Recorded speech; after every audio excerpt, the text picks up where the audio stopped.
ಸುಬ್ಬು, ಈ ಲಿಸ್ಟಲ್ಲಿರೋ ಡಿಸ್ಟ್ರಿಕ್ಟ್ಗಳನ್ನೆಲ್ಲ ಸರ್ವೆ ಮಾಡಿಸು. ಅಲ್ಲಿ ಸ್ಕೂಲ್ಗಳಲ್ಲಿ ಎಷ್ಟು ಮಕ್ಕಳಿದ್ದಾರೆ, ಎಷ್ಟು ಟೀಚರ್ಸ್ ಇದ್ದಾರೆ ಅನ್ನೋದು ಕಂಪ್ಲೀಟ್ ಡೀಟೇಲ್ಸ್ ನನಗೆ ಬೇಕು. ಸರಿ. ಹಾಗೆ ಈ ಟೆಕ್ಸ್ಟ್ ಬುಕ್ಗಳಿಗೆ ಟೆಂಡರ್ ಕರೆದಿದ್ವಲ್ಲ, ಆ ಡೀಟೇಲ್ಸು ನನಗೆ.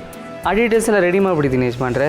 ನಿಮ್ಮ ಮೇಲ್ ಐಡಿಗೆ ಒಂದು ಕಾಪಿ ಮತ್ತು ಪ್ರಶಾಂತ್ ಅವ್ರ ಮೇಲ್ ಐಡಿಗೆ ಒಂದು ಕಾಪಿ ಕಳಿಸ್ಬಿಡ್ತೀನಿ. ಆಮೇಲೆ ಯಾವುದಕ್ಕೂ ಇರಲಿ ಅಂತ ಒಂದು ಹಾರ್ಡ್ ಕಾಪಿ ತೆಗೆದು ನಿಮ್ಮ ಟೇಬಲ್ ಮೇಲೆ ಇಟ್ಬಿಡ್ತೀನಿ ಯಜಮಾನ್ರೆ. ಅದು ಅಲ್ಲದೆ ಇನ್ನೊಂದು ತಿಂಗಳಲ್ಲಿ 1,500 ಸ್ಕೂಲ್ಗಳಿಗೆ ಹೊಸ ಟಾಯ್ಲೆಟ್ ಕಟ್ಟೋ ಸಲುವಾಗಿ ಟೆಂಡರ್ ಕರಿಬೇಕು ಅಂತ ಹೇಳಿದ್ರಲ್ವಾ, ಆ ಡೀಟೇಲ್ಸ್ ಎಲ್ಲ ರೆಡಿ ಮಾಡ್ತಾ ಇದ್ದೀನಿ ಯಜಮಾನ್ರೆ. ಯಜಮಾನ್ರೆ, ನಾನೇನಾದ್ರು ತಪ್ಪು ಮಾತಾಡ್ತಾ ಇದ್ದೀನಾ? ಸುಬ್ಬು, ನಿನ್ನ ನೋಡಿದ್ರೆ ಆಶ್ಚರ್ಯ ಆಗುತ್ತೆ ಕಣ. ನಿನ್ನೆ ತಾನೇ ನಾವೆಲ್ಲರೂ ಸೇರಿ ನಿನ್ನ ಬರ್ಡೇ ಸೆಲೆಬ್ರೇಟ್ ಮಾಡಿದ್ವಿ. ಅಲ್ಲಿ ಎಷ್ಟು ಸಲಿಗೆಯಿಂದ ಆತ್ಮೀಯತೆಯಿಂದ ಎಂಜಾಯ್ ಮಾಡ್ತಾ ಇದ್ದೆ. ನೀನು ಸಲಿಗೆನ ದುರುಪಯೋಗನ ಪಡಿಸ್ಕೊಡಲ್ಲ. ಎಷ್ಟು ಶ್ರದ್ಧೆಯಿಂದ ಕೆಲಸ ಮಾಡ್ತೀಯ. ಯಾವುದೇ ಕೆಲಸ ಹೇಳಲಿ ಕರೆಕ್ಟ್ ಟೈಮ್ಗೆ ಕರಾರುವಾಗ ಕೆಲಸ ಮಾಡ್ತೀಯ. ನೀನು ಕೆಲಸದಿಂದ ಸಬೂ ಬೇಳಿ ತಪ್ಪಿಸ್ಕೊಂಡಿದ್ದೇ ಇಲ್ವಲ್ಲ. ಇದೆಲ್ಲ ಹೇಗೆ ಸಾಧ್ಯನೋ? ಯಜಮಾನ್ರೆ, ನೀವು ತೋರಿಸೋ ಪ್ರೀತಿನ ಆತ್ಮೀಯತೆ ಅಂದ್ಕೊಳ್ಳೋದಕ್ಕಿಂತ ಆಶೀರ್ವಾದ ಅನ್ಕೋತೀನಿ ಯಜಮಾನ್ರೆ. ಈ ಸಂಭ್ರಮಗಳೆಲ್ಲ ಸಂತೋಷ ಪಡೋಕ್ಕೆ ಹೊರತು ಸಲಿಗೆ ತಲೆಗೆ ಹತ್ತಿ ಸಬೂಬ್ ಹೇಳಿ ತಪ್ಪಿಸ್ಕೊಳಕ್ಕಾಗಬಾರ್ದು. ನೀವು ಅಂದರೆ ನನಗೆ ದೇವ್ರ ಸಮಾನ ಯಜಮಾನ್ರೆ. ನಾನು ನಿಮ್ಮ ಬಂಟ. ನೀವು ಹೇಳಿದ ಕೆಲಸ ಮಾಡೋದಷ್ಟೇ ನನಗೆ ಗೊತ್ತಿರೋದು. ನೀವು ಹೇಳಿದ ದಾರಿಲಿ ಗಟ್ಟಿಯಾಗಿ ಹೆಜ್ಜೆ ಇಟ್ಟು ನಡೀತಾ ಇರ್ತೀನಿ. ಉಳಿದಿದ್ದೆಲ್ಲ ಅಕ್ಕಪಕ್ಕ ಹಾಗೆ ನಡ್ಕೊಂಡು ಹೋಗ್ತಾ ಇರುತ್ತಷ್ಟೆ. ಸುಬ್ಬು ಅಂದರೆ ಭಾವನ್ಗೆ ಎಷ್ಟು ನಂಬಿಕೆ. ಸುಬ್ಬುಗೂ ಭಾವ ಅಂದರೆ ಅಷ್ಟೇ ಅಭಿಮಾನ. ಶ್ರಾವಣಿ ವಿಷಯದಲ್ಲಿ ಸ್ವಲ್ಪ ಹೆಚ್ಚು ಕಮ್ಮಿ ಆದರೂ ಇಂಥ ಒಳ್ಳೆ ಸಂಬಂಧ ಹಾಳಾಗ್ಬಿಡುತ್ತೆ. ಸುಬ್ಬು ಭಾವನ್ನೇ ಪ್ರಪಂಚ ಅಂದ್ಕೊಂಡಿದ್ದಾನೆ. ಭಾವನು ನಿಯತ್ಗೆ ಸುಬ್ಬುನೇ ಇನ್ನೊಂದು ಹೆಸರು ಅಂತ ಅಂದ್ಕೊಂಡಿದ್ದಾರೆ. ಹೀಗಿರುವಾಗ ಪ್ರೀತಿ ಅನ್ನೋ ಕಾರಣಕ್ಕೆ ಅವರಿಬ್ಬರ ಮಧ್ಯೆ ಬಿರುಕು ಬಂದರೆ ಯಾರೂ ನೆಮ್ಮದಿಯಾಗಿರಲ್ಲ. ಇಲ್ಲ, ನನ್ನ ತಲೆಯಲ್ಲಿರೋ ಅನುಮಾನ ಸುಳ್ಳಾಗಿರಲಿ. ಅಕಸ್ಮಾತ್ ಅದೇನಾದರೂ ನಿಜ ಆಗಿದ್ರೆ ಅದಕ್ಕಿಂತ ದೊಡ್ಡ ಅನಾಹುತ ಇನ್ನೊಂದಿಲ್ಲ. ಏನು ಮಾಡಲಿ? ಈ ವಿಷಯನ ಸುಬ್ಬು ಜೊತೆನೇ ಮಾತಾಡಿ ಕ್ಲಿಯರ್ ಮಾಡ್ಕೋಬೇಕು. ಸರಿ, ಎಲ್ಲ ಕೆಲಸ ಇವತ್ತೇ ಈಗಲೇ ಮುಗಿಸ್ಬೇಕು. ಸರಿ. ಯಾವುದಕ್ಕಾದ್ರೂ ನನ್ನ ಸಿಗ್ನೇಚರ್ ಬೇಕಾದರೆ ಹೇಳು, ನಾನು ಹಾಕಿ. ಹಾಂ, ಇದೊಂದು ಬಾಕಿ ಇತ್ತು.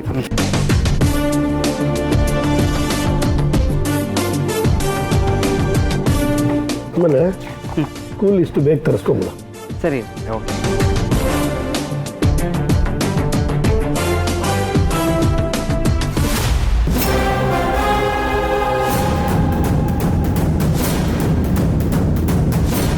ಸುಬ್ಬು ಇಲ್ಲೇ ಇದ್ದಾನ? ಹಾಗಾದ್ರೆ ರೌಡಿಗಳಲ್ಲಿ ಫಾಲೋ ಮಾಡ್ತಿರೋದು ಯಾರನ್ನ? ಏನಾಗ್ತಿದೆ?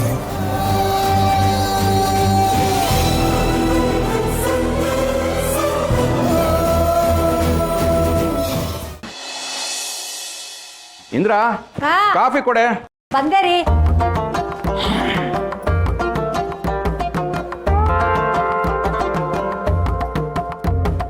ವರ್ಧಣ್ಣನ ಬಗ್ಗೆ ಏನು ಯೋಚನೆ ಮಾಡಿದ್ದೀರಾ?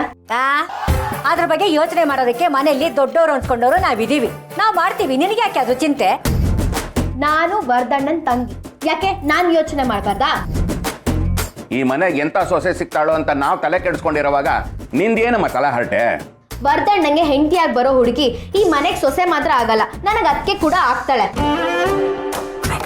ಅವಳ ಮನೆಗೆ ಬಂದ್ಮೇಲೆ ನನ್ನ ಜೊತೆ ಕಿರಿಕ್ ಮಾಡ್ಕೊಂಡು ಆಮೇಲೆ ನಿಮ್ಗಳ ಜೊತೆ ಅಡ್ಜಸ್ಟ್ ಆಗದೆ ಹೋದ್ರೆ ಆವಾಗ ಏನ್ ಮಾಡ್ತೀರಾ? ಅಪ್ಪ ಅಮ್ಮ ಆಗಿ ನೀವ್ಗಳು ಅನ್ಭವಿಸ್ಬೇಕು, ನಾನ್ ಅನ್ಭವಿಸಕ್ಕಾಗಲ್ಲ. ಗೊತ್ತು ಗುರಿ ಇಲ್ದಿರೋಳ ಮನೆ ಕರ್ಕೊ ಬಂದ್ರೆ ನಾನ್ ಸುಮ್ನೆ ಇರ್ಬೇಕಾ? ಮನೆ ಮಗನ ಮದುವೆ ಮಾಡ್ಕೊಂಡು ಬಂದು ಮನೆನೇ ಕಬ್ಳಿಸ್ಕೊಂಡು ಮನೆಯವ್ರನ್ನೆಲ್ಲ ಈಚೆ ಹಾಕಿರೋ ನಾನು ಎಷ್ಟು ಜನ ನೋಡಿಲ್ಲ. ಅದು ಹೌದು ಕಣೆ. ಈಗಿನ ಕಾಲದಲ್ಲಂತೂ ಯಾವ ಹುತ್ತದಲ್ಲಿ ಯಾವ ಹಾವು ಇರುತ್ತೋ ಗೊತ್ತೇ ಆಗಲ್ಲ. ನೋಡಕ್ ಹೆಣ್ಮಕ್ಳು ಚೆನ್ನಾಗೇ ಇರ್ತಾರೆ, ಸೊಸೆಯಾಗಿ ಬಂದ್ಮೇಲೆ ಬದಲಾಗ್ತಾರೆ. ನೋಡು ನೋಡು, ಹೆಣ್ಮಕ್ಳ ಬಗ್ಗೆ ಹಾಗೆಲ್ಲ ಮಾತಾಡ್ಬೇಡ. ನಾನು ಒಂದ್ ಹೆಣ್ಣಾಗಿ ಇದನ್ನೆಲ್ಲ ನನ್ನ ಕೈಲಿ ಸಹಿಸ್ಕೊಳ್ಳೋದಕ್ಕೆ ಆಗೋದಿಲ್ಲ. ಗೊತ್ತು ಗುರಿ ಇಲ್ದಿರೋಳನ್ನ ಸೊಸೆಯಾಗಿ ಮಾಡ್ಕೊಂಡ್ರೆ ಈಗ ಆಗ್ಬೋದು ಅಂತ ಹೇಳ್ತಿದ್ದೀನಿ ಅಷ್ಟೇನೆ. ಅಮ್ಮ ಶ್ರೀವಲ್ಲಿ, ಮುಂದೆ ಹಾಗೇನಾದ್ರೂ ಆಗತ್ತೆ ಅಂತ ನನಗನ್ಸಿದ್ರೆ ಯಾವ್ದಾದ್ರೂ ಒಂದು ಹಳ್ಳಿಯಿಂದಾನೋ ಅಥವಾ ಬಡ ಕುಟುಂಬದಿಂದಾನೋ ಒಂದು ಹೆಣ್ಣು ತಂದು ನನ್ನ ಮಗನ ಮದುವೆ ಮಾಡ್ತೀನಿ ಬಿಡೆ. ಆಹಾ, ಅಮ್ಮ ಟ್ರ್ಯಾಕಿಗೆ ಬರ್ತಿದ್ದಾಳೆ. ಅಮ್ಮ, ಹೆಣ್ಮಕ್ಳು ಗುಣ ಆಸ್ತಿ ಅಂತಸ್ತು ತಕ್ಕಂಗೆ ಇರುತ್ತೆ ಅಂತ ಅದ್ ಹೇಗ್ ಅನ್ಕೋತ್ಯಾ ನೀನು? ಇವಾಗ ನೋಡು, ನೀನು ಬಡೂರ್ ಮನೆಯಿಂದ ಹುಡುಗಿ ತಂದೆ ಅಂತ ಇಟ್ಕೋ. ಅವಳು ಈ ಶ್ರೀಮಂತಿಕೆ ಎಲ್ಲ ನೋಡಿ ಅರ್ಧ ರಾತ್ರಿ ಕೊಡೆ ಹಿಡ್ದು ನಿಮ್ಮಿಬ್ರು ನೀಚೆ ಕಳ್ಸಿದ್ರೆ ಏನ್ ಮಾಡ್ತೀಯಾ? ಅಥವಾ ಶ್ರೀಮಂತರು ಮನೆಯಿಂದನೇ ಹೆಣ್ ತಂದೆ ಅಂತ ಇಟ್ಕೋ. ಅವಳು ಹುಟ್ತಾನೆ ಶ್ರೀಮಂತಿಕೆಯಿಂದ ಬೆಳೆದಿರ್ತಾಳೆ. ಆ ದರ್ಪನ ನಿಮ್ಮಿಬ್ರಿಗೆ ತೋರಿಸಿದ್ರೆ ಅವಾಗ ಏನ್ ಮಾಡ್ತೀಯಾ? ಈಗ ನೀನ್ ಏನ್ ಹೇಳ್ಬೇಕು ಅಂತಿದ್ಯಾ ಹೇಳೆ. Very simple. ಗೊತ್ತು ಗುರಿ ಇಲ್ದಿರೋ ಹುಡುಗಿನ ಕರ್ಕೊಂಡ್ ಬಂದು ಅದೃಷ್ಟ ಪರೀಕ್ಷೆ ಮಾಡೋ ಬದಲು ಗೊತ್ತಿರೋ ಹುಡುಗಿನೇ ಕರ್ಕೊಂಡ್ ಬಂದ್ರೆ ಆಹಾ, ಮನೆ ಎಷ್ಟು ಚೆನ್ನಾಗಿರುತ್ತೆ. ಅದಕ್ಕೆ ಅಲ್ಲಿ ಸಂಬಂಧನೂ ಸೂಪರ್ ಆಗಿರುತ್ತೆ. ಆಹಾ, ನೀನ್ ಸುತ್ತಿ ಬಳಸಿ ಇಲ್ಲಿಗೆ ಬರ್ತೀಯ ಅಂತ ನನಗೆ ಚೆನ್ನಾಗಿ ಗೊತ್ತಿತ್ತು. ಈ ಆಟಗಳೆಲ್ಲ ನನ್ನ ಹತ್ರ ನಡೆಯಲ್ಲ. ನನ್ನ ಮಗನಿಗೆ ಎಂತ ಹುಡುಗಿ ಹುಡುಕ್ಬೇಕು ಅಂತ ನನಗೆ ಚೆನ್ನಾಗಿ ಗೊತ್ತಿದೆ. ಹುಡುಕ್ತೀನಿ, ಅವನಿಗೆ ಮದುವೆನೂ ಮಾಡ್ತೀನಿ. ನೀನ್ ನನಗಿದೆಲ್ಲ ಏನು ಹೇಳ್ಬೇಕಾಗಿಲ್ಲ. ಬಂದ್ಬಿಟ್ಲು ದೊಡ್ಡದಾಗಿ ಹೇಳೋದಿಕ್ಕೆ.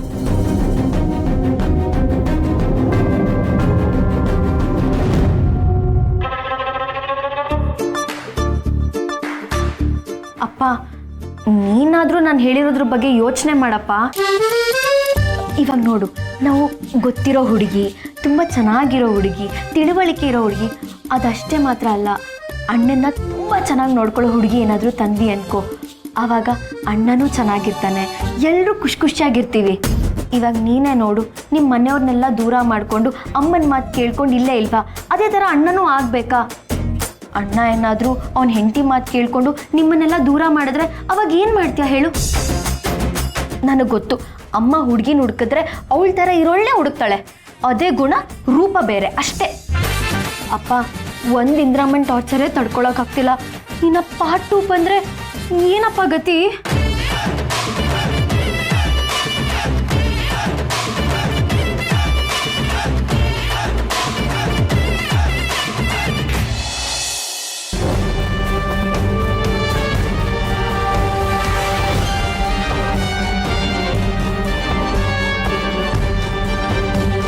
ಮಾಮ್, ಏನೋ ಎಡ್ವರ್ಟ್ ಆಗಿದೆ ಅಂತ ಅನ್ನಿಸ್ತಾ ಇದೆ. ಸುಬ್ಬು ಮನೆಯಿಂದ ಆಚೆ ಬರ್ತಿದ್ದಾಗೆ ಅಟ್ಯಾಕ್ ಮಾಡು ಅಂತ ನೀನು ಹೇಳಿದ್ದಲ್ಲ, ಆದರೆ ಸುಬ್ಬು ಇಲ್ಲೇ ಬಂದಿದ್ದಾನೆ, ಆರಾಮಾಗೇ ಇದ್ದಾನೆ. ಸುಬ್ಬು ಇಲ್ಲೇ ಇದ್ದಾನ? ಅಲ್ಲ ಮತ್ತೆ ಅವ್ರು ಮಾರ್ಕೆಟಲ್ಲಿ ಸುಬ್ಬುನ್ ಫಾಲೋ ಮಾಡ್ತಿದೀವಿ ಅಂತ ಹೇಳಿದ್ರಲ್ಲ, ಅದ್ಯಾರು? ಮಾಮ್, ನನಗೂ ಅದೇ ಕನ್ಫ್ಯೂಸ್ ಆಗ್ತಿರೋದು. ಅವ್ರು ಯಾರನ್ನು ಫಾಲೋ ಮಾಡ್ತಿದ್ದಾರೋ, ಯಾರ ಮೇಲೆ ಹೊಡಿತಾರೋ? ಮಾಮ್, ಮೊದಲು ಅವ್ರಿಗೆ ಫೋನ್ ಮಾಡು.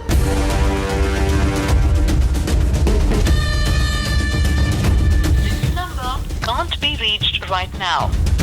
ಮಾಮ್, ಏನಾಯ್ತು? ನಾಟ್ ರೀಚಬಲ್ ಬರ್ತಿದೆ. ಸಿಮ್ ಚೇಂಜ್ ಮಾಡು ಅಂತ ನೀನೇ ಹೇಳಿದ್ಯಲ್ಲ, ಬೇರೆ ಯಾರಿಗಾದ್ರೂ ಟ್ರೈ ಮಾಡು.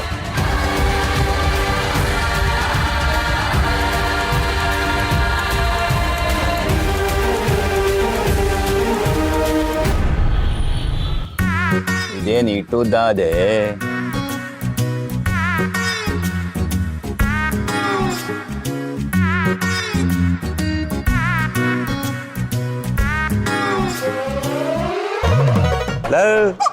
ಏನಿದು? ಬೆಂಡೆಕಾಯಿ ಬಲ್ತೋಗಿದೆ, ತೊಂಡೆಕಾಯಿ ಹಣ್ಣು ಹೋಗಿದೆ. ಇದೇನು ಓಲ್ಡ್ ಏಜ್ ಹೋಮ್ ತರಕಾರಿ ಮಾರ್ಕೆಟ್? ವಯಸ್ಸಾಗಿರೋದಲ್ಲ, ಇಲ್ಲೇ ಇದೆಯಲ್ಲ. ರೀ, ನಮ್ಮ ಹತ್ರ ಇರೋದಿದೆ, ಬೇಕಾದ್ರೆ ತಗೊಳ್ಳಿ, ಬೇಡ ಅಂದ್ರೆ ಹೋಗ್ತಾ ಇರಿ. ಅಂಗಡಿ ಹತ್ರ ಹಾಗೆಲ್ಲ ಮಾತಾಡ್ಬೇಡಿ. ಅವ್ರಿಗೇನ ಕೋಪ ಬಂದ್ರೆ ಕೈಕಾಲು ಮುರಿತಾರೆ ಅಷ್ಟೇ. ನಂದ ಇನ್ನೇನ್ ಹೇಳಿ ಅಂದ್ರೆ, ನಮ್ಮ ಹತ್ರ ಆಡ್ದಂಗೆ ಸುಮ್ಮನೆ ಬೇರೆ ಹತ್ರ ಸುಮ್ಮನೆ ಬಿಡ್ತಾರ? ಅಯ್ಯೋ ಅತ್ತೆ ಅವ್ರೆ, ಈ ಸುಂದ್ರ ಸುಮ್ನೆ ಎಲ್ಲದಕ್ಕೂ ಬಗ್ಗವನೇ ಅಲ್ಲ.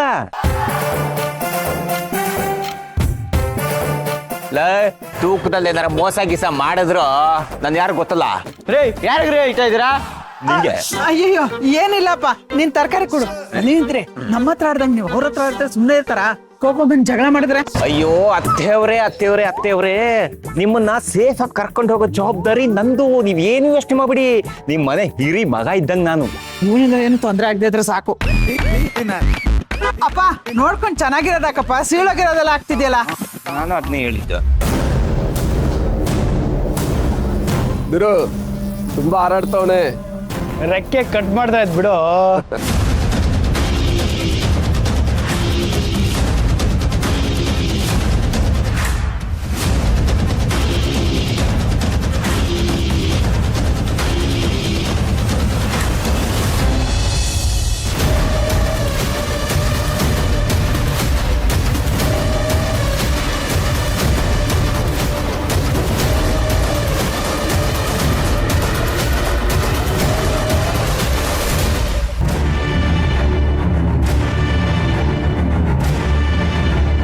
ಮಾಮ್ ಯಾರು ಕಾಲ್ ರಿಸೀವ್ ಮಾಡ್ತಿಲ್ಲ ಅಂದರೆ ಇಷ್ಟೊತ್ತಿಗೆ ಸುಬ್ಬು ಅಂದ್ಕೊಂಡು ಇನ್ಯಾರಿಗೋ ಹೊಡೆದಿರ್ತಾರೆ. ಅಯ್ಯೋ ಯಾರನ್ನಾದ್ರೂ ಹೊಡಿಲಿ ಪರವಾಗಿಲ್ಲ, ಅದೇ ಈ ಸುಬ್ಬು ಮಿಸ್ ಆದ್ದಲ್ಲ ಅದಕ್ಕೆ ಅವ್ರನ್ನೆಲ್ಲ ನಾನು ಹೊಡಿಬೇಕು. ಛೇ, ಎಂಥವ್ರಿಗೆ ನಾನು ಕೆಲಸ ವಹಿಸಿದ್ನಲ್ಲ, ನನ್ನ ಬುದ್ಧಿಗೆ ಏನಾಗಿದೆ? ಅಯ್ಯೋ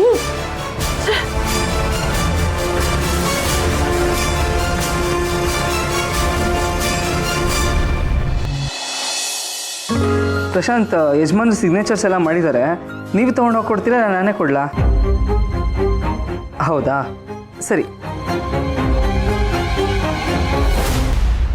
ಮೇಡಮ್, ಸುಬ್ಬು, ನಿನ್ನ ಹತ್ರ ಸ್ವಲ್ಪ ಮಾತಾಡಬೇಕಿತ್ತು. ಫ್ರೀ ಆಗಿದೆಯಾ? ಹೇಳಿ ಮೇಡಮ್, ಹೇಳಿ, ಏನು ವಿಷಯ? ಅದು ಸುಬ್ಬು, ನಿನಗೆ ಈ ಮನೆ ಬಗ್ಗೆ ಏನು ಅನ್ಸುತ್ತೆ? ಏನು ಮೇಡಮ್ ಹೀಗೆ ಕೇಳ್ತಾ ಇದ್ದೀರಾ? ಈ ಮನೆ ನನಗೆ ದೇವಸ್ಥಾನ ಇದ್ದ ಹಾಗೆ, ಅದರಲ್ಲಿ ಎರಡು ಮಾತೇ ಇಲ್ಲ. ದೇವಸ್ಥಾನನ? ನಿನಗೆ ಭಾವನ ಬಗ್ಗೆ ಏನು ಅನ್ಸುತ್ತೆ? ಮನೆ ದೇವಸ್ಥಾನ ಇದ್ದ ಹಾಗೆ ಅಂದಮೇಲೆ ಯಜಮಾನರು ನನ್ನ ಪಾಲಿಗೆ ದೇವರಿದ್ದ ಹಾಗೆ ಅಲ್ವಾ ಮೇಡಮ್? ನನಗೆ ಜನ್ಮ ಕೊಟ್ಟಿದ್ದು ತಂದೆ ತಾಯಿ ಆದ್ರೂ ನನ್ನ ಜೀವನಕ್ಕೆ ಒಂದು ಅರ್ಥ ಕೊಟ್ಟಿದ್ದು ಯಜಮಾನ್ರೆ. ಯಜಮಾನ್ರ ಹತ್ರ ಕೆಲಸ ಮಾಡ್ತಿರೋದಕ್ಕೆ ನನ್ನ ಜೀವನ ಸಾರ್ಥಕ ಅನ್ಕೊತೀನಿ. ಅವ್ರ ಬಗ್ಗೆ ಏನನ್ಸುತ್ತೆ ಹೇಳು ಅಂದರೆ ನಾನೇನು ಹೇಳಿ? ಒಂದೆರಡು ಮಾತಲ್ಲಿ ಹೇಳಿ ಮುಗಿಸ್ಬೋದಾಗಿತ್ತು, ಆದರೆ ಅವ್ರು ನನ್ನ ಮೇಲೆ ತೋರಿಸೋ ಪ್ರೀತಿನ, ನನ್ನ ಮೇಲೆ ಇಟ್ಟಿರೋ ನಂಬಿಕೆನ ಎರಡು ಮಾತಲ್ಲಿ ಹೇಳಿ ಮುಗಿಸೋದಕ್ಕೆ ಆಗೋದೇ ಇಲ್ಲ ಮೇಡಮ್.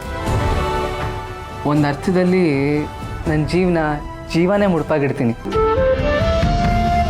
ಹೌದು, ಇದೆಲ್ಲ ಯಾಕೆ ಕೇಳ್ತಿದ್ದೀರಾ ಮೇಡಮ್? ಹೇಳ್ತೀನಿ ಸುಬ್ಬು. ಅದು ನಿನಗೆ ಶ್ರಾವಣಿ ಬಗ್ಗೆ ಏನು ಅನ್ಸುತ್ತೆ? ಅನ್ಸೋದೇನಿದೆ, ಅವ್ರ ಬಗ್ಗೆ ಎಲ್ಲ ನಿಮಗೆ ಗೊತ್ತಲ್ಲ. ಅವರು ಒಂದು ಮಗು ಥರ, ಆದರೆ ಬುದ್ಧಿವಂತಿಕೆ ಇರೋ ಮಗು. ನಂಗೆ ಅವ್ರ ಬಗ್ಗೆ ತುಂಬ ಗೌರವ ಇದೆ ಮೇಡಮ್, ಹಾಗೆ ಹೆಮ್ಮೆನೂ ಇದೆ. ಹೆಮ್ಮೆನಾ? ಹುಟ್ಟಿದಾಗಿಂದ ತಾಯಿನ ನೋಡಿಲ್ಲ, ತಂದೆ ಪ್ರೀತಿ ಅಂತೂ ಸಿಕ್ಕೇ ಇಲ್ಲ. ಆದರೂ ಎಷ್ಟು ಖುಷಿಯಾಗಿರ್ತಾರೆ ನೋಡಿ, ಅದು ಹೆಮ್ಮೆ ಪಡೋಂಥ ವಿಷಯನೇ ಅಲ್ವಾ? ಅವ್ರು ಅನ್ಕೊಂಡ್ಬಿಟ್ಟಿದ್ದಾರೆ ಮೇಡಮ್, ಅವ್ರು ಎಷ್ಟೇ ನೋವಲ್ಲಿದ್ರು ನಗ್ನಗ್ತಾ ಖುಷಿಯಾಗಿರ್ತೀನಿ ಅಂತ. ಆದರೆ ಮನಸ್ಸಲ್ಲೇ ಎಲ್ಲ ನೋವುಗಳನ್ನು ಬಚ್ಚಿಟ್ಕೊಂಡು ಮನ್ಸು ಪೂರ್ತಿಯಾಗಿ ಖುಷಿಯಾಗಿರೋದು ಅವರೇ. ಅಷ್ಟೇ ಅಲ್ಲ ಮೇಡಮ್, ನಮ್ಮ ಮನೆಯಲ್ಲಿ ನಾವೆಲ್ಲರೂ ನೆಮ್ಮದಿಯಾಗಿರೋದಕ್ಕೆ ಅವರು ಒಂದು ಕಾರಣ. ಶ್ರಾವಣಿನ? ಅದು ಹೇಗೆ ಸಾಧ್ಯ ಸುಬ್ಬು? ಅಯ್ಯೋ, ಅದೊಂದು ದೊಡ್ಡ ಕಥೆ ಮೇಡಮ್. ಶ್ರಾವಣಿ ಮೇಡಮಿಂದ ನಮ್ಮ ಮನೇಲಿ ಎಷ್ಟೋ ಸಮಸ್ಯೆಗಳು ಬಗೆಹರಿದಿದೆ. ಅವರು ಕೂಡ ನಮ್ಮ ಪಾಲಿಗೆ ದೇವತೆ ಇದ್ದ ಹಾಗೆ. ಯಜಮಾನ್ರನ್ನ, ಶ್ರಾವಣಿ ಮೇಡಮ್ನ ನಮ್ಮ ಮನೇಲಿ ಎಲ್ಲರೂ ಭಕ್ತಿಯಿಂದ ಮನಸ್ಸಲ್ಲಿ ಇಟ್ಕೊಂಡು ಪೂಜೆ ಮಾಡ್ತೀವಿ. ಶ್ರಾವಣಿ ಮೇಡಮ್ನ ತುಂಬ ಎತ್ತರದ ಸ್ಥಾನದಲ್ಲಿ ಇಟ್ಟಿದ್ದೀವಿ. ಸುಬ್ಬು ಶ್ರಾವಣಿನ ದೇವತೆ ಇದ್ದ ಹಾಗೆ ಅಂತ ಅಂತಿದ್ದಾನೆ ಅಂದರೆ ಖಂಡಿತ ಸುಬ್ಬು ಮನಸ್ಸಲ್ಲಿ ಶ್ರಾವಣಿ ಬಗ್ಗೆ ಅಂಥದ್ದೇನೂ ಇಲ್ಲ ಅಂತ ಆಯಿತು. ಆದರೂ ಇದೆಲ್ಲ ಯಾಕೆ ಕೇಳ್ತಿದ್ದೀರಾ ಗೊತ್ತಾಗ್ತಲ್ಲ ನನಗೆ. ಏನಿಲ್ಲ ಸುಬ್ಬು, ನಿನ್ನ ಬರ್ಡೇ ಅಷ್ಟು ಚೆನ್ನಾಗಿ ಆಯ್ತಲ್ಲ, ಎಲ್ಲರೂ ನಿನ್ನ ಬಗ್ಗೆ ತುಂಬ ಮಾತಾಡ್ತಿದ್ರು. ಹಾಗೆ ನಿನಗೆ ಎಲ್ಲರ ಬಗ್ಗೆ ಏನು ಅಭಿಪ್ರಾಯ ಇದೆ ಅಂತ ತಿಳ್ಕೊಳ್ಳೋಣ ಅಂತ ಕೇಳಿದೆ. ದೇವಸ್ಥಾನಕ್ಕೆ ಬರೋರಿಗೆ ದೇವ್ರ ಬಗ್ಗೆ ಏನು ಅಭಿಪ್ರಾಯ ಇರುತ್ತೆ ಮೇಡಮ್? ಭಕ್ತಿ ಅಷ್ಟೇ ಇರುತ್ತೆ. ನನಗೂ ಈ ಮನೆ ಬಗ್ಗೆ, ಮನೆಯವ್ರ ಬಗ್ಗೆ ಅದೇ ಇರೋದು. ಸರಿ ಮೇಡಮ್, ನನಗೆ ಸ್ವಲ್ಪ ಕೆಲಸ ಇದೆ, ಹೊರಡ್ಲಾ ನಾನು? ಹಾಂ ಸುಬ್ಬು, ಬರ್ತೀನಿ.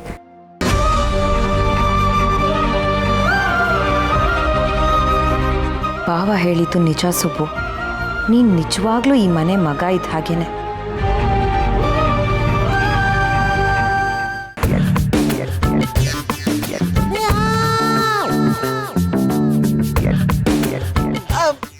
ಅಳಿಂದ್ರೆ ನಿಮ್ಗೇನಾದ್ರು ಬ್ಯಾಗ್ ಎತ್ಕೊಂಡ್ ಬರಕ್ ಕಷ್ಟ ಆದ್ರೆ ಕೊಡಿ, ನಾನು ಇಟ್ಕೋತೀನಿ. ಭಾರ ಅಂತ ಏನಿಲ್ಲ, ಹೂವ ಎತ್ಕೊಂಡಿದ್ದೀನಿ. ಇನ್ನೂ 2 ಬ್ಯಾಗ್ ಇದ್ರೆ ಕೊಡಿ, ಆರಾಮ್ಸೆ ಎತ್ಕೊಂಡು ಹೋಗ್ತೀನಿ. ನನಗೆ ಚಿಮ್ಮ ತರ ಶಕ್ತಿ ಇದೆ. ಸಿಂಹ ಬಾಬಾ, ಯಾವ ಸಿಮ್ಮು? ನ್ಯಾನೋ ಸಿಂಹ, ಮೈಕ್ರೋ ಸಿಂಹ? ನಾನು ಹೇಳಿದ್ದು ಲಯನ್, ಚಿಮ್ಮ. ಯಾವ ನೋಡ್ಕೊಂಡು ಹೋಗಕ್ಕಾಗಲ್ವ? ಹಂಗೆ ಗುತ್ಕೊಂಡೋಗ್ತೀಯಲ್ಲ. ಇಟ್ಕೋರು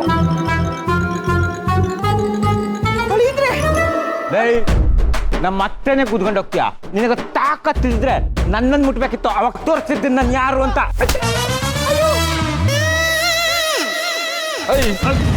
ಏನೋ ತೋರ್ಸ್ಲಿ ಅಂತೆ, ಈಗ ತೋರ್ಸ. ಯಾರೋ ನೀನು? ನನ್ನ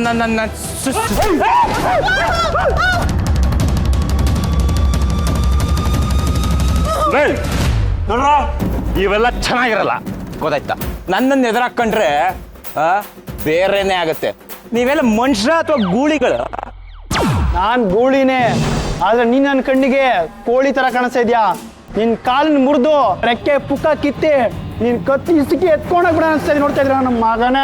ಅಪ್ಪ ನೋಡ್ರಪ್ಪ ದಯವಿಟ್ಟು ನೀವ್ ಯಾರು ಅಂತ ಗೊತ್ತಿಲ್ಲ ನಮ್ಗೆ ನಮ್ಮ ಮಳೆಯನ್ಗೆ ಏನೂ ಗೊತ್ತಾಗಲ್ಲ ಏನೇನೋ ಮಾತಾಡ್ಬಿಡ್ತಾರೆ ಏನು ಅನ್ಕೋಬೇಡಿ ಹೋಗಿ ಹೋಗಿ ಅಂದ್ರೆ ಅತ್ತೆ ಒಂದ್ ನಿಮಿಷ ಇರ್ರಿ ಅತ್ತೆ ಇರ್ರಿ ಒಂದ್ ನಿಮಿಷ ತಡೀರಿ ನನ್ನ ಫೀಲ್ಡ್ ಅಲ್ಲಿ ಇಂಥ ಎಷ್ಟು ಪುಡಿ ರೌಡಿಗಳನ್ನ ನೋಡಿಲ್ಲ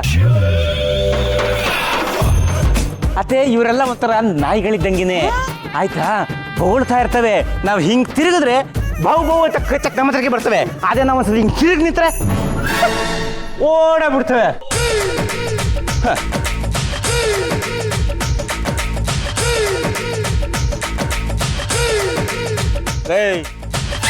ನೋಡ್ತಾ ಇರಿ ಅತ್ತೆ ಬೇಕಾಯ್ತಲ್ಲ ಇವನ್ಗೆ. ಗರ್ಭಿಣಿಯರು ಮಕ್ಕಳು ಭಯ ಇರೋರು ಹಾಲ್ಟ್ ವೀಕ್ ಇರೋರು ಯಾರು ಈ ಕಡೆ ನೋಡ್ಬೇಡಿ ಹಾಗೆ ರಕ್ತ ಗಿಕ್ತ ನೋಡಿದ್ರೆ ತಲೆ ಸುತ್ತ ಬರುತ್ತೆ ಅನ್ನೋರು ಈ ಕಡೆ ತಲೆ ಹಾಕಿ ಮಲಗಬೇಡಿ ಯಾರ ಮೊಬೈಲಲ್ಲಿ ಕರೆನ್ಸಿ ಇದ್ರೆ ಆಂಬುಲೆನ್ಸ್ಗೆ ಯಾವುದಕ್ಕೂ ಒಂದು ಫೋನ್ ಮಾಡಿರಿ ಫ್ಯಾಮಿಲಿ ಸ್ಟೋರಿ ನೋಡೋರು ಕಾಮಿಡಿ ನೋಡೋರು ಸೆಂಟಿಮೆಂಟು ಈ ಥರದ್ನವರೆಲ್ಲ ಸೈಡಲ್ಲಿ ಇದ್ಬಿಡಿ ಫೈಟ್ ಮುಗಿದ್ಮೇಲೆ ನಾನೇ ಎದ್ದೋಳಿಸ್ತೀನಿ ಬಂದ್ರಲ್ಲ ಅಯ್ಯ ನಿನ್ಗೆ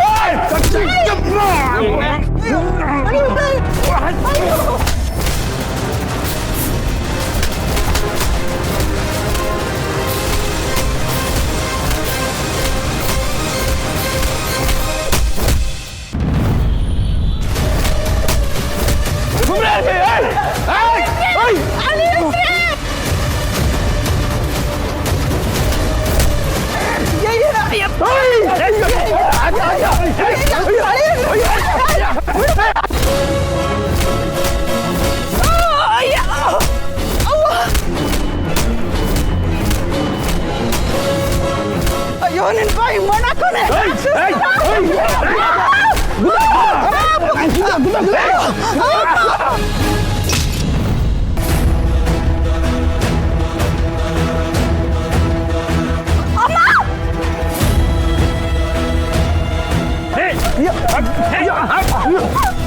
ಏನಾಯ್ತು ರಕ್ತ ಬರ್ತದೆ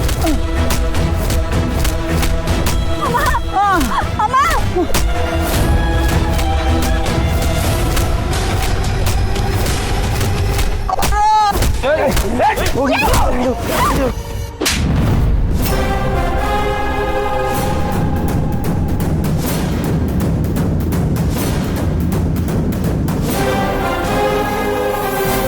ಮನುಷ್ಯ ರಾಕ್ಷಸ ಆ ತರ ರಕ್ತ ಬರೋಕ್ ಹೊಡ್ದಿದಿರಲ್ಲ ನಿಮ್ಗೊಂಚೂರು ಮನುಷ್ಯತ್ವ ಬೇಡ ನಿಮ್ ಮನೇಲಿ ಯಾರು ಹೆಣ್ಮಕ್ಳಿಲ್ವಾ ನೋಡಿ ಸುಮ್ಮನೆ ನಿಮ್ ಪಾಡಿಗೆ ನೀವು ಹೋಗ್ಬಿಡಿ ಇಲ್ಲ ಅಂದ್ರೆ ಪೊಲೀಸ್ ಕಂಪ್ಲೇಂಟ್ ಕೊಡ್ತೀನಿ ಅಷ್ಟೇ ನೋಡು ಬ್ಯೂಟಿ ಇವತ್ತು ಫುಲ್ ಘಾಟಿ ಆಗ್ಬಿಟ್ಟಿದೆ ಆದ್ರೂ ಸಖತ್ತು ಸೂಟಿ ಆಲ್ರೆಡಿ ಮರ್ಡರ್ ಕ್ಲಾಸಲ್ಲಿ ಫಿಟ್ ಆಗ್ತಾ ಇದೀವಿ ಜೊತೆಗೆ ಇದು ಒಂದು ಆಗ್ಬಿಡ್ಲಿ ಬಿಡು ಬೇಡ ನನ್ ತಂಟೆಗೆ ಬರ್ಬೇಡಿ ಸುಮ್ಮನೆ ಹೊರಟೋಗಿ ಹೋಗ್ತೀವಿ ಇನ್ನೂ ಜೊತೆ ಕರ್ಕೊಂಡು ಹೋಗ್ತೀವಿ ಬೇಡ ತಂಟೆಗೆ ಬರ್ಬೇಡಿ ನನ್ನ ಪಾಡಿಗೆ ಬಿಟ್ಬಿಡಿ ಸುಮ್ಮನೆ ಹೊರಟೋಗಿ ನನ್ನ ಮಗಳನ್ನ ಯಾರು ಕಾಪಾಡಿ ಬೇಡ ಹೊರಟೋಗಿ ಓ